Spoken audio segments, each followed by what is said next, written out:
ہر مجلس میں اسے یہ نمایاں ہونا چاہیے کہ وہ مسلمان کا بچہ ہے، وہ دین جاننے والا ہے، دین پر عمل کرنے والا ہے، اور اس نے دین سیکھنے کے لیے جن سورسز کا استعمال کیا ہے، جن ذرائع کا استعمال کیا ہے، وہ کوئی لاڈ نکالا یا کسی اور کا لایا ہوا نہیں تھا، وہ آخری نبی صلی اللہ علیہ وسلم کا لایا ہوا دین ہے۔ اسی لیے اس کا ایمان اتنا پختہ ہونا چاہیے کہ اگر کہیں ارتداد کی لہر آئے اس میں بھی وہ ڈٹا رہے، کہیں فتنہ پردازیوں کی لہر آئے اس میں بھی وہ ڈٹا رہے، کہیں برائیوں کی لہر آئے اس میں بھی وہ ڈٹا رہے، کہیں سیاست کی لہر آئے اس میں بھی وہ ڈٹا رہے۔ گویا کہ انسانی زندگی کی جتنی لہریں ہو سکتی ہیں جو انسان کو برباد کر سکتی ہیں، جو انسان کے ایمان کو برباد کر سکتی ہیں، ان تمام لہروں میں وہ ڈٹا رہے۔ اتنا پختہ اس کا ایمان اور اتنا پختہ اس کی تعلیم ہونی ضروری ہے۔ اب اس کے لیے شرائط کیا ہے؟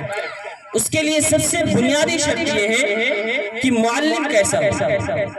اگر معلم کا انتخاب صحیح ہو جائے تو پھر جس چیز سے یا جن اداروں سے دین حاصل کیا جا رہا ہے، معلم کا انتخاب اور ادارے کا انتخاب اگر مضبوط ہے تو تعلیم بھی مضبوط ہوگی۔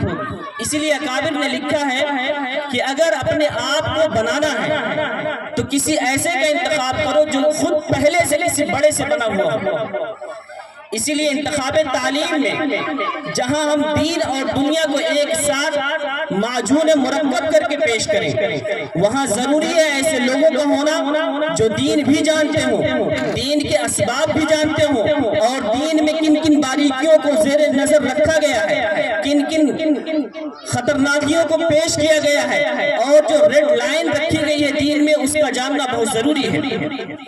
اس لیے کہ دین اور عصری علوم، آج کے زمانے کا عصری علوم بہت خطرناک ہے۔ میں آپ کے سامنے ایک چھوٹا سا قصہ رکھتا ہوں۔ گلوبل اکیڈمی یوپی میں ایک بہت بڑی اکیڈمی سمجھی جاتی ہے۔ اس کے نصاب میں ایک کتاب ہے انگلش کی، اور اس کے عام طور پہ طلبہ جو ہیں وہ مسلمان ہوتے ہیں، اور مسلمانوں کے علاقوں میں ہی اس اکیڈمی کا قیام ہوتا ہے، وہاں ان کے ادارے کھولے جاتے ہیں۔ انگلش کی بک وہاں پڑھائی جاتی ہے، اور اس بک میں بہت سی ایسی خرافات بیان کی جاتی ہیں جس سے عقائد مجروح ہوتے ہیں۔ ان میں سے میں دو لائن آپ کے سامنے رکھتا ہوں۔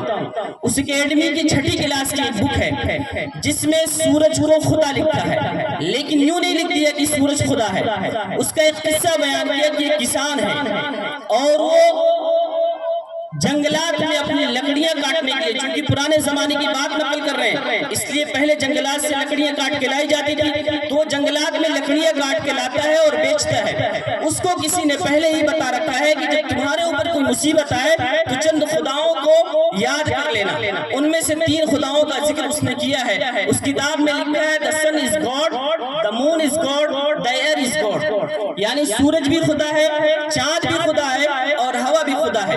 لیکن اس میں یہ بتایا گیا کہ جب پانی کی طرف سے کوئی مصیبت آئے تو پھر آپ سیدھے سورج سے مدد مانگیں گے، اس لیے کہ پانی ٹھنڈا ہوتا ہے اور سورج گرم ہوتا ہے۔ جب وہ وہاں سے گزرا اور اس کی کلہاڑی ندی میں گرتی ہے تو اس کے ذہن میں فوراً یہ بات آتی ہے کہ the sun is God، سورج کیا ہے؟ خدا ہے۔ اور اس کو یہ بتایا گیا کہ when you are stuck in difficulties you may ask the moon and sun and air to help۔